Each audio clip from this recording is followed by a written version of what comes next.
Is on. Okay.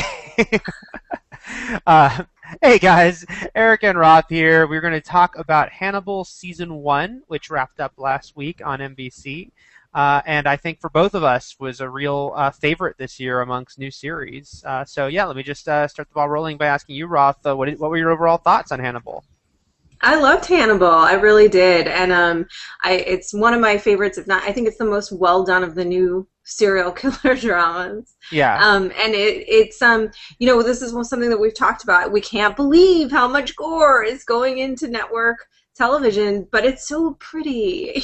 Like the gore looks like art in and of itself, whether it be angels or human totem poles or things that we wouldn't want to see in reality, but we love to see on television. I love that. I love the relationship between Will and Hannibal. I thought that's been very, very well. The one question I have, and I want to hear what you have to say about this, because I love the finale. I love the turn of the worm and the reversal of fortunes, kind of like Oh Hannibal. yeah, we should say, by the way, full spoilers. If you haven't Oh, watched Hannibal season one, no, you didn't say anything, but this was your chance to go out. Okay, continue. Commence. Spoilers. so we're so used to seeing that moment of "Hello, Dr. Lecter" when Yeah. he's behind bars. So I loved it that Will was the one behind bars. But there is some part of me that wondered, is that not? It's weird because you couldn't delay it forever. There had to be, Will had to figure it out eventually, right? Hmm. They gave a great reason for why he hadn't. He had encephalitis, Right. otherwise he would have totally nailed him earlier. But is this not, in its own way, possibly kind of jumping the shark to have this become, I'm an innocent man, and suddenly it's the fugitive, you know? I mean, I feel like, Brian Fuller has like a really specific game plan for this show. And when before the show even began, he was like season 4 is Red Dragon. And now it turns out he has this really specific plan where and he's even sort of detailed what each Huh. season would be. And so, I was really pleasantly surprised, I think, because I think like a lot of people when I heard about this show and it was like Hannibal Lecter and Will Graham will be working together and obviously Will won't know the truth, and you felt like it would be a show where it'd be years and years of killer of the week. We know Hannibal's doing creepy, awful stuff, and Will is somehow remaining ignorant. And so, for it to instead be that Will finds out at the end of the first season is very exciting. And yeah, it does raise the question of where do you go from here? But it's one that I'm very intrigued to see answer, in the next season because they've gotten off to such a strong start. I think what's going to be interesting for me to see, because if season 4 is Red Hannibal in the next 2 seasons, because by round, Hannibal's in jail.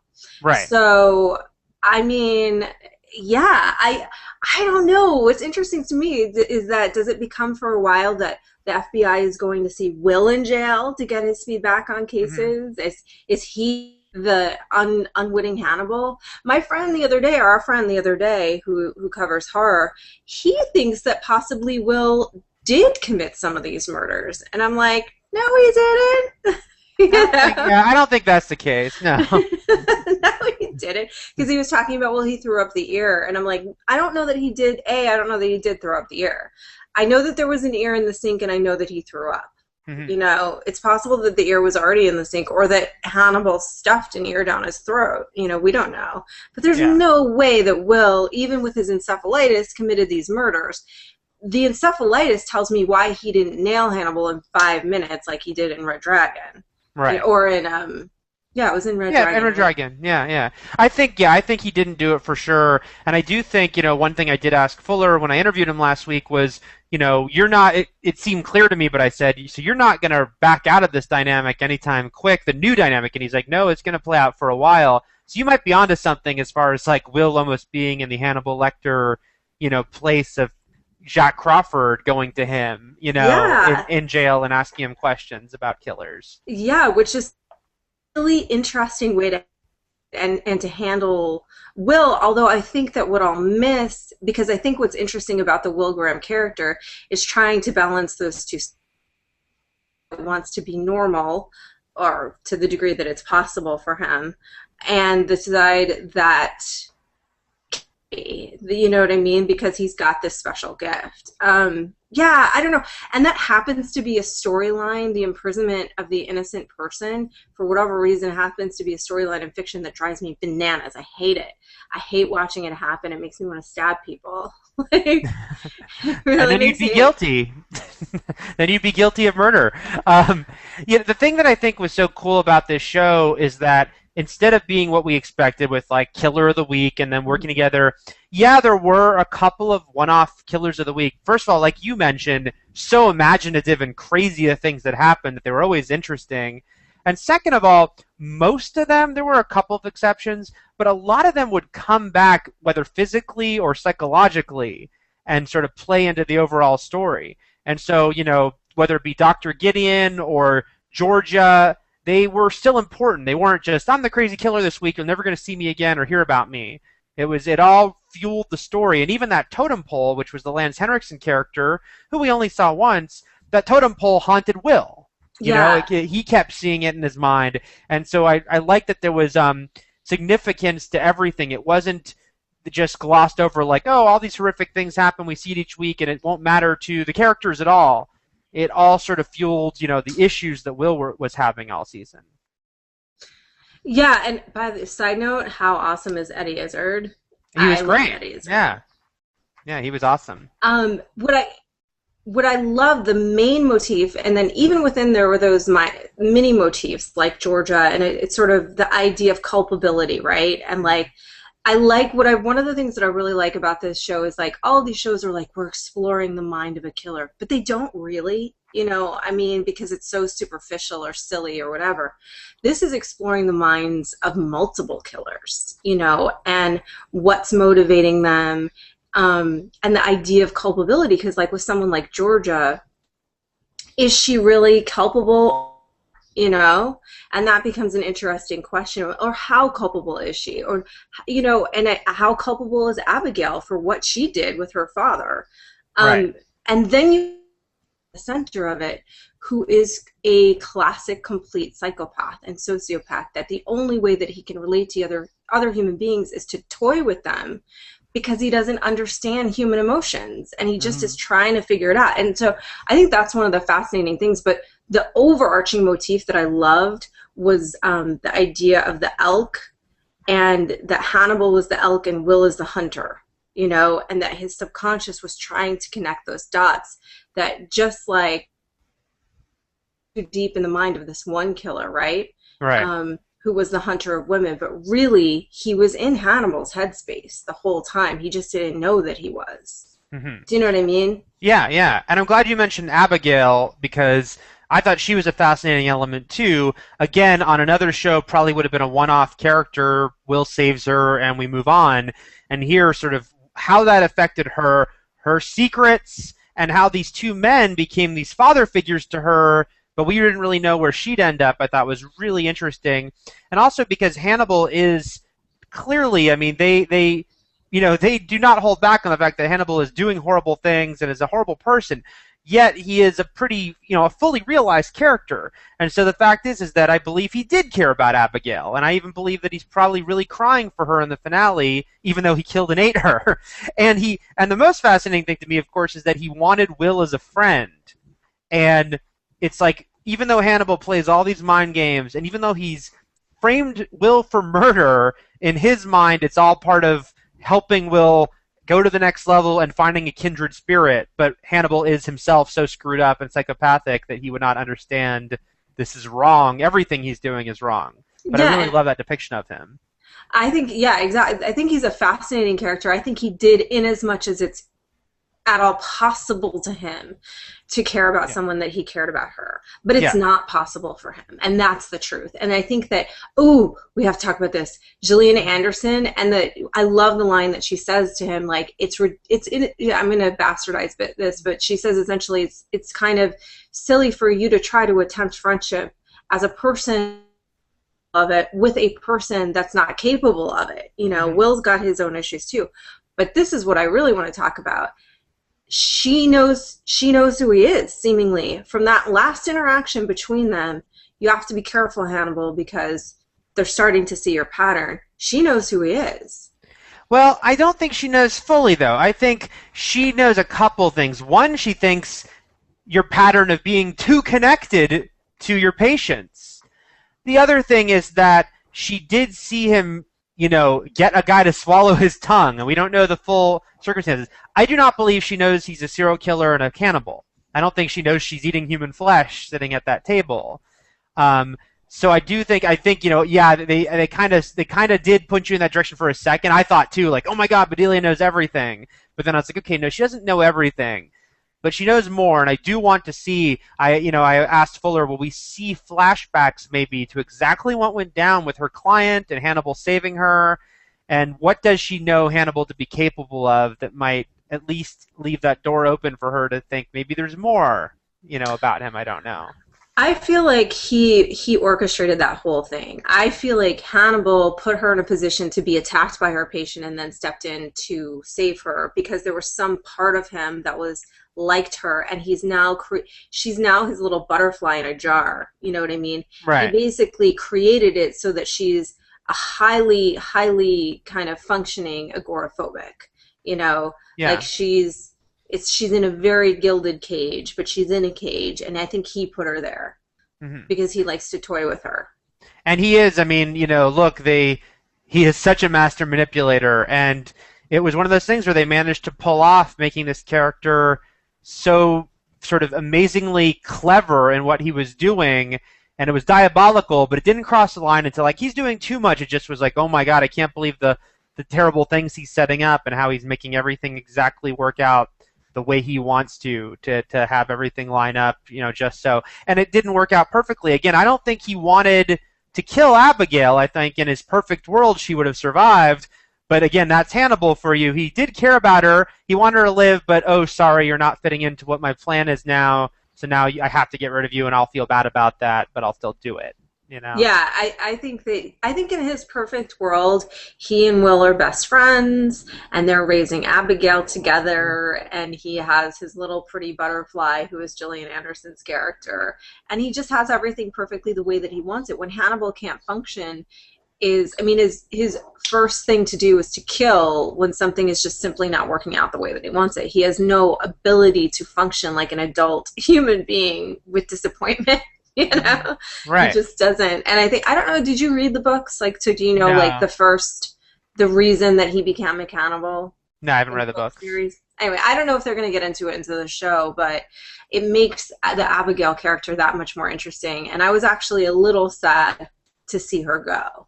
Oh yeah, I definitely was too. One thing I really liked also that they did was held back on the moments when Hannibal committed violence on camera. And it was interesting in the first couple of episodes because everything was sort of fueled by what we know about Hannibal. So we see him preparing these amazing looking courses and all this food, and we think, oh, that's probably human. But we never saw him kill a person, and we were making that connective tissue in our mind. And it was very clever, I thought, because when he would suddenly actually commit violence on camera, it stuck out a lot more, whether it be slamming Alana against the wall, or when his first time we saw him kill on camera, which was when he killed his patient. Yeah. Again, a situation I don't think he wanted to happen because I think he knew he'd have to explain a lot. But when that guy showed up in his office, that other killer, and he just saw no way out that he wouldn't have to explain a lot, he's like, all right, I'm just going to kill this guy. And then there was that amazing serial killer versus serial killer fight, which could have been so goofy, but that this show, with its tone and its mood, managed to make it a very cool sequence, especially because we hadn't seen Hannibal get that physical until that point. Yeah, and I think what's interesting too is that unlike Dexter, they're not trying to make Hannibal a anti-hero in the sense of we love him, No. or that we're rooting for him. I mean, he's really terrible and he needs to go to jail as quickly as possible. But I think that what they are doing is allowing us to really understand him Hmm. more and more. And I think that is a rare feat. I think that generally speaking, and I'm thinking of the ones that we have on the air, we're either sort of like foolishly in love with the killer and like with Dexter, um, or or we hate them and they're just an all and out villain, but we don't really get where they're coming from. They're just a Yeah. monster. you know. I think they did a great job of showing what would make this character, because he is a charismatic, likable character in pop culture, and the show is kind of examining how he's created a facade to be a charismatic, likable person that would draw you in, while not at all, excusing the horrible things he does, and showing that, that yeah, he might have his sort of the people he targets might have his reasons, but he will also kill completely innocent people if they're in his way or if it's going to interfere with his plans. And Yeah, I and think, oh, sorry, no, go ahead. I was just going to say that I actually thought, and even though I like this show more than you, it did make me think of The Following because Hannibal is far superior in that The Following is in theory about this like very charismatic, seductive serial killer, but in that we're told he is, it's like we're supposed to just kind of believe it, like, oh, he gets people who will do what he wants because that's what we're told. Whereas Hannibal, he doesn't have a cult around him, but we are seeing how he could fool people and what it is about him that would draw people into him and let their guard down, like the audience, because they like him too as a character, and then they'll remind us in really great ways about, no, he's horrible. Yeah, He's a great character, but he's a horrible person. yeah, I think that, and I mean, really, it's just because he's able to ape the human experience so much, and I think that that's what's fascinating to me about the character is that he's able, like, even so when he's crying, I'm like, I don't know if I believe him or not because he's such a good actor, you know? Right. The character is such a good actor. And if you know what I mean by that. Yeah. Mads is a good actor as Hannibal, but being a human being. Yeah. And so I don't know whether to believe him or not. Everything he does is to master that more and more, to master his understanding of the human experience. That is what his entire life is devoted to. And I do wonder if they're going to kind of like give us a reason that he likes to kill and eat. You know, the book series does give you a reason. They give you a starting point, like Dexter, Born in Blood. They give you a Hannibal, Born in Blood moment where this starts to become what he does. I think they will, because I know enough about the books to know that, Brian Fuller knows the books very well, and this is his own version of the story. It already doesn't match exactly what happened, but he is definitely evoking a lot, and he's having, with Miriam Lass, for instance, the way she found out about Hannibal is how Will finds out. Yeah. So he's very aware of all those things, so I think he will, especially, again, if he gets there, and knock on wood he will, because he has a 7-year plan for this show, that he would get there as far as Hannibal's backstory and what makes Hannibal Hannibal, at some point. I think it was even, they did do that moment with Miriam Lass, which I thought was awesome, because that is the Will moment from the book. But the other thing that they did that I thought that he did, that Brett Fuller did, that I thought was equally amazing, was they kept teasing you as if Will was also going to have that moment. So every time he was in his office and he would glance at a piece of artwork or whatever, I was like, this is it. This is where he's going to get it. He's going to get it right here. But no, like, that's not going to be it. Yeah. We're just going to mess with your head. No, I thought it was very well done as far as acknowledging any hardcore fan and saying, like, I am too, and we're going to definitely, have moments there for you, even though we're doing our own diversion here, of the story. And it's a great diversion, I think. Yeah, no, I think so too. I mean, it's so well orchestrated, so well constructed. We're just very happy right now because Hannibal is getting a second season, something that, seemed questionable at some points. But I don't know. I who knows if it's going to go the distance for several years. But so far, I'm so happy with what we've gotten so far. I'm just so excited to see season 2 next year. Yeah. Did you have your? What'd you say? Did I do? I was just saying. Did you always have confidence there'd be a season 2? I think you were a little more confident than I was. Yeah, even if NBC was silly enough to, well, not silly enough, I understand the business reasons and everything like that, but if they weren't going to renew it, I mean, the rumor had been on Deadline that Amazon was sort of preemptively interested and that 2 cable networks were preemptively interested. So I thought, even if they don't, someone will pick up the show. It's too good and it's too possible in the world as we know it now for Netflix or Amazon or someone to grab that show. Do you know what I Yeah. mean? Yeah. When I talked to Fuller, because when it was airing, I was just nervous for it. But when I talked to Fuller last week, he said he wasn't nervous. He said, and he didn't name names, but he said that there were three possible suitors for it if NBC had canceled it. Who knows if they'll all still be there a year from now? Again, who knows? But I think NBC, because it's so low cost for them, maybe they'll just keep it on the air. I bet it won't be back till summer, but I hope it finds more fans in the interim while it's off the air. I know everyone I know is gushing about it, so I hope a lot of people maybe will catch up on DVD when it comes out and be there for it in season two.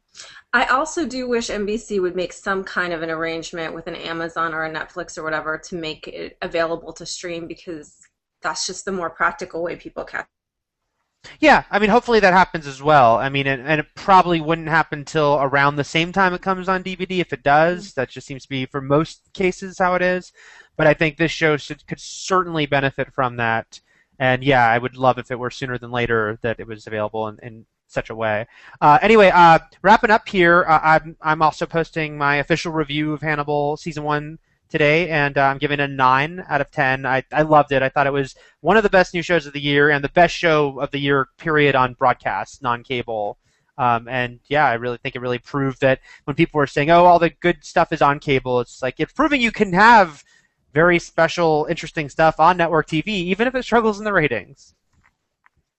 Roth, Watch what would it. Roth, I will ask you, what would you rate it if you were rating it about, if on a just I know you haven't really thought about it, but in the ballpark of. I mean, easily a 9. Mhm. Easily a 9. Sometimes I'm an easier grader, though, I think, than the rest. I might even go like 9.5. I don't know.